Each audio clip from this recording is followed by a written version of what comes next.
All right, so we know the system is jacked up. We know the banking system is trash. We know the government, I'm not even gonna talk about it. We already know, okay? But where should you put your money in a jacked up system? In this video, we are going to discuss kind of certain elements of the system and of course why it is messed up. We will also discuss the IMF and the digital dollar, brief discussion, and we'll also get into what the options are as far as where your money can go. So please be sure to keep it locked for all that and more. It's Crystal with the Cash Compass. All right, welcome back. I am here to teach you all the things that you should have learned in school about money, but for whatever reason, they forgot to mention it. Please be sure to subscribe because we talk about everything from personal finance to investing into the economy. Let's get into it. All right, so if you've been on my channel long enough, you already know why the system is jacked up, right? Uncontrollable debt that could literally never be paid back. I don't care if everybody pays their bills on time. I'm gonna get into that in a moment. Also, we have the Federal Reserve printing money out of control, which will eventually lead to hyperinflation. When will that happen?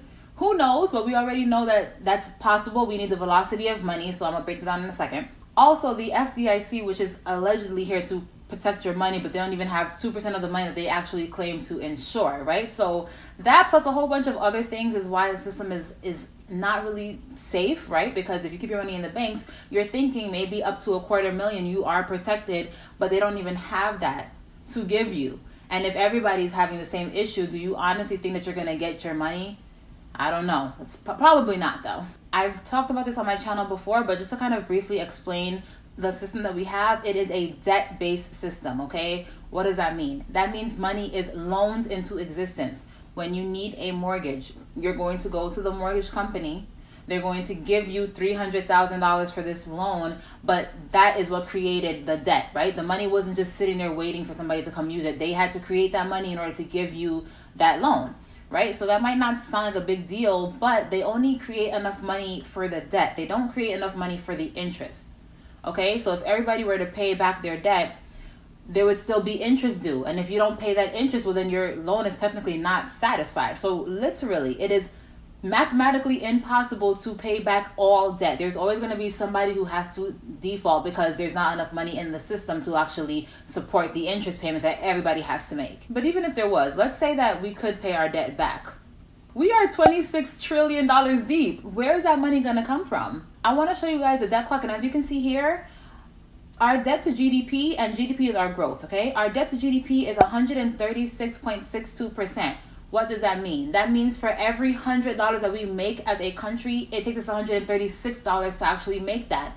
So it's not like we have a surplus of growth where we can pay down our debt. No, we're literally spending more than we make year after year, and it's only getting worse. And because of that, they do have to have this money printing, right? We don't have enough money, so let's just loan more into existence. Like, let's fight debt with debt, right? We can't fight fire with fire for whatever reason, but debt with debt makes perfect sense. So we keep on having more money printing, and honestly, it's been going on for such a long time. Like, things really started taking off in 2008, but we're here in 2020, and people don't really feel a dramatic difference in life, right? Of course, there will be people who are unemployed, and of course, there will be people who are having, monetary struggles, but people, if you ask people, nobody would have told you this situation, pre-pandemic, that we were in a crisis or that we were in a recession. Only people who are really paying attention to these things would have probably said something like that, but the average American is in la la land, I'm sorry. So while everything is good, it's great, right? But once this kind of train comes to a halt, then everybody's going to really feel the pain. Right now, we have a lot of money printing going on, but because we have so many people who can kind of soak up that excess supply, we're not feeling it. But if there were ever to come a day where everybody was giving the money back to the US, well, we would have so much more dollars chasing the same amount of products, because we're not going to produce more stuff all of a sudden, right? So it's going to be the same amount of money kind of chasing more or less the same amount of products. That's what kind of leads to hyperinflation, because now you have more of a demand. And if I am making a product and it costs $50 and I can't even keep any product in supply because it's getting soaked up so much, well, I have a lot of incentive to put it up to $100. That'll mean I double my income and will half the effort, right? Because now I can sell half of the product with the same amount of money. Most people do that. That's what a business is. So it's all that money chasing these products that kind of pushes that price up, and that's what hyperinflation is. And we potentially will head there. Who knows when? Because right now people are not spending as much money as they probably should. The velocity of money has gone pretty much down to almost a screeching halt. Also, there has been more talk about a digital dollar. I definitely want to create another separate video on that. I do have a video on my channel already discussing negative interest rates and digital currency, so you can check it out up here if you'd like to. But the point of that is, once we go digital, I mean, they can trace your every single move, and even if you're not doing something that is illegal, maybe I don't want you to know where I'm spending my money, okay? Maybe I don't want you to see me spending $7 at Starbucks every day. But I also think a digital dollar is a big indication of a failing system, right? So right now, they don't want us to keep this current currency because it's going to eventually get hyperinflated, okay? So then we need a new system. So why not just go completely digital, right? Because this pandemic, like, everything is disgusting. Like, God forbid we have germs. God forbid we have, money floating around. Let's just have it digital so everything could be safe, right? It's for our protection. But once everything is digital, they can pretty much do as they please. If they want to tax you more, they could just come straight out of your digital account. There's no really safe haven, at least in currency form, to put your money. But we're going to get into options, like I said, in a little bit. And when we have like the Federal Reserve, who tries to kind of control the economy, right? So they'll try to raise or lower interest rates depending on what they want the economy to do, whether they want it to like heat up or when it's gotten too hot and they want it to cool down, right? So we already have powers in place trying to kind of manipulate how our money moves. And if we have a completely digital system, we can expect more of that, right? Kind of like maybe even tenfold. So when we think about that, you can't help but wonder, is anywhere safe? Well, in short, no, there is no absolutely risk-free place. Of course, I think we all know that, but there's going to be no one, this is the perfect asset class for you to be in because everybody would have been in it, right? Like, of course. But let's discuss some options and maybe how you can properly reallocate your money just to kind of be able to protect yourself against whatever is going to happen next. I've talked about this more than enough times, but gold and silver, precious metals, they've been getting a lot of attention lately. It's a great place to keep your money. For me, I like to keep it there as a wealth preserver. It also kind of forces you to save money, right? Because if you have your wealth in these gold coins or gold bars, if you want to actually spend that money, it's really a lot for you to have to do. You have to go ahead and find a dealership or sell it on eBay or something. Like, it's not as liquid as just, maybe transferring it out of your savings to your checking. So it really forces you to preserve your wealth. I'm not going to lie to you. I like having it because it just kind of forces me to keep my money somewhere, and it's also earning very nice returns, right? So it's not like these savings accounts where you're earning 1%. It's a savings account that is really earning you a lot. I mean, right now, like I told you guys before, I have like a 42% return in my precious metals for this year alone. So it's been a really great place for me to kind of just keep some of my wealth. What about banks outside of the United States?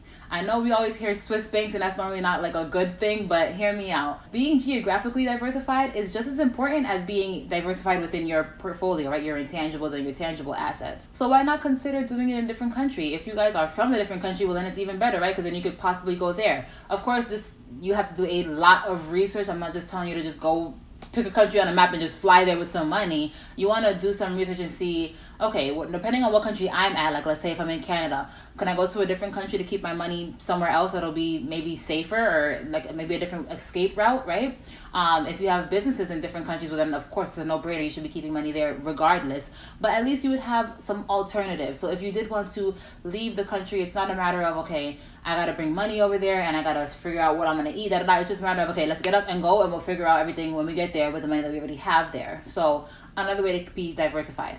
Of course, this does seem to be a global crisis, so it might be hard to find a different place, but you never know. Like, I know a lot of people really go so hard for America and they think it's the greatest place to be, but there are other countries that are doing just as fine. People who love those countries, who wouldn't want to leave those countries either. And you can find countries like that you could probably, just kind of diversify your risk geographically. Physical cash is also another option. I know people always have that whole, like, okay, my house might catch on fire. Somebody might rob me. Yes, somebody might rob you. The government robs us every single day legally, and there's other companies that also rob us. I'm actually thinking of doing a video kind of exposing corporations that commit frauds that we would get arrested for. If that's something that you're interested in, let me know, because it's kind of crazy how many everyday companies commit so much fraud and they just get a damn fine. So let me know if that's something you guys are interested in, and I'll do some more research on that. But anyways, with actual physical cash, there are different articles from the IMF, and if you do not know what the IMF is, it's basically the central bank of central banks. So they are a step above like your Federal Reserve and whatever central bank you have in your country.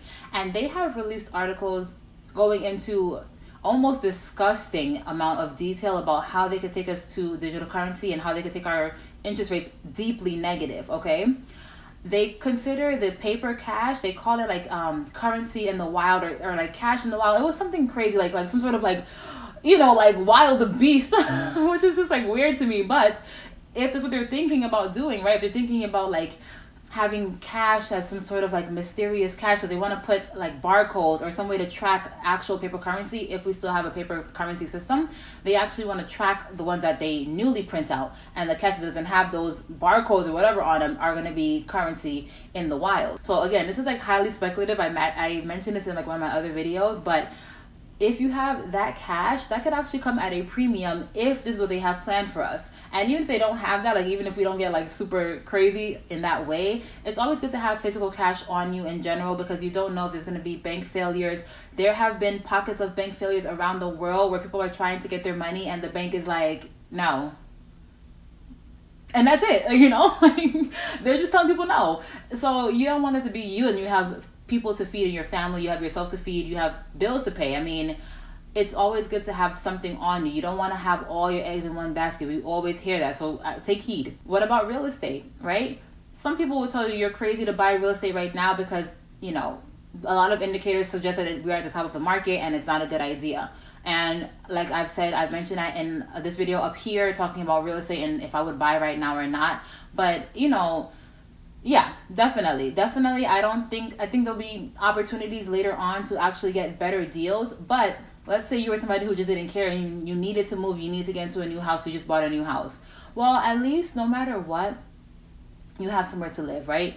If you're actively paying down your mortgage, or if you have a house that's completely paid off, at least you have somewhere to go that hopefully they cannot kick you out of. Of course, they can raise property taxes. We see a lot of things going on in California right now. And let it be known that California is kind of like foreshadowing what is to come, okay? Because California, I think, has a super large economy. I think it was something like, I vaguely remember in a video that I saw somewhere else, if you separated California into its own country, it would be the 6th largest economy in the world, okay? So California is a very big economy. And what they're doing right now, because they're definitely in desperate need of money, that could happen to other states and other countries, okay? So we have to keep an eye out on what they're doing, what kind of taxes they're imposing on their people, and see if it's going to happen to us. So I kind of came off on a little bit of a tangent, but at least with real estate, you have an asset, a physical asset that you can sell to somebody and actually make some type of return, right? No matter what the financial currency is. Like, let's say we change to some sort of digital dollar system. Well, you can still exchange that asset for digital dollars. What happens if all your money was just in cash and now that cash is no longer relevant, right? Like, ask Zimbabwe, ask Venezuela. Those people didn't even use their currencies. They were only using American dollars. Well, not Venezuela, but like in Zimbabwe, they wouldn't even touch the Zimbabwe money because it was that worthless. So if you have real estate, I'm not going to say it's never worthless, because obviously there's certain parts of the world that people don't want to live in, and like certain like bad areas, but at least you have something physical, something you can call yours. Another option is stocks. If you guys didn't know, I believe something like 1 in every 3 workers have money in the stock market, maybe through their 401k, their retirement plan, okay? So the government has great incentive to try to keep that afloat, because once people have money in their retirement account, they associate that with a certain status of wealth, okay? If you have tens of thousands of dollars in your Social Security, or not your Social Security, if you have tens of thousands of dollars in your 401k account, you're going to feel nice. If that gets sliced in half, your whole energy is going to shift, okay? You are going to be much more, tight about your money, okay? And that makes perfect sense. So they have great incentive to try to keep it afloat. Now, some people are thinking after the elections is when the Federal Reserve is going to be like, all right, well, we do what we need to do by economy. But some people might think that there's more reason to keep this thing going. So maybe, I'm not saying you should or you should not. Of course, everything that you guys do, you have to do your own research. Don't just listen to some random girl on the internet, okay? But I do see them continuously putting money into this system to try to keep it afloat and keep it propped up for as long as they can. So if you're somebody who doesn't mind speculation, who doesn't mind and has actually some extra room to kind of lose a little bit of money in the event that you don't, time it right, well, then you could potentially keep your money in there too. Get all you can out of this currency, all this fiat currency, and then maybe go ahead and take that and translate it into some tangible assets like precious metals, like your own business, and like real estate, right? Things you can actually touch and have control of. You don't really have control over stocks that much, right? Now, of course, we could bring it full circle and just say, why not just keep it in the banking system, okay? I mentioned this on a previous video, but I don't see everything going to absolute crap tomorrow, right? I think that the banking system will still hold up. Now, if we see a big domino drop, then yes, that could definitely cascade across the whole country and even the whole world. But if we have little one-off bank failures here and there, it might still be okay to keep your money in there for now, right? Just make sure you're keeping your eye out. But you can still kind of keep your money in the banking system for right now, because maybe you don't like any of those other options, and right now you're trying to save for a house, or maybe you just have other expenses and you don't really want to pull that money out. If it's something that you guys are interested in, I could definitely make a video about banks versus credit unions. But in short, they're still all kind of interconnected. So, even if you keep it in a credit union, it doesn't necessarily mean it's safer or less safe than a bank when everything kind of just rolls on up to these big primary institutions. Some people have their money in CDs or in money market accounts, and to a certain extent, you're doing yourself a disservice, because those interest rates are, they're insulting. I'm sorry, they are. Inflation, no matter what they're telling you, they might be telling you it's only 1% or they can't get it to 2%. But look at your own life. Do not blindly listen to what people are just telling you, okay? We want to get rid of herd mentality. We want to be individual and free thinkers. Has your expenses gone up more than 1%? Mine have, okay? I'm speaking for myself. Some things that I purchased have gone up as much as 40% seemingly overnight. And this is before Corona, okay? So look at your own situation. Look at what you're dealing with. And if you have things going up, 5, 10, 15% year over year, and you're only getting 1% on your money, well then, you're not really doing yourself anything, because you're actually losing money by keeping your money in these different accounts. So you have to think about it that way. Am I beating inflation? And if I'm not, then I'm losing purchasing power every year that goes by that I keep my money into these type of, products. But did I miss anything, you guys? Let me know in the comments any other places you think might be a safe haven for your cash during these uncertain times, because there might be something that I definitely missed. But that will do it. If you like this video, then please like this video and share with your friends. And if you made it this far and didn't subscribe, the time is now, okay? And if you're not doing anything else, you know what to do. Go ahead and binge watch me. And until next time, keep your money up.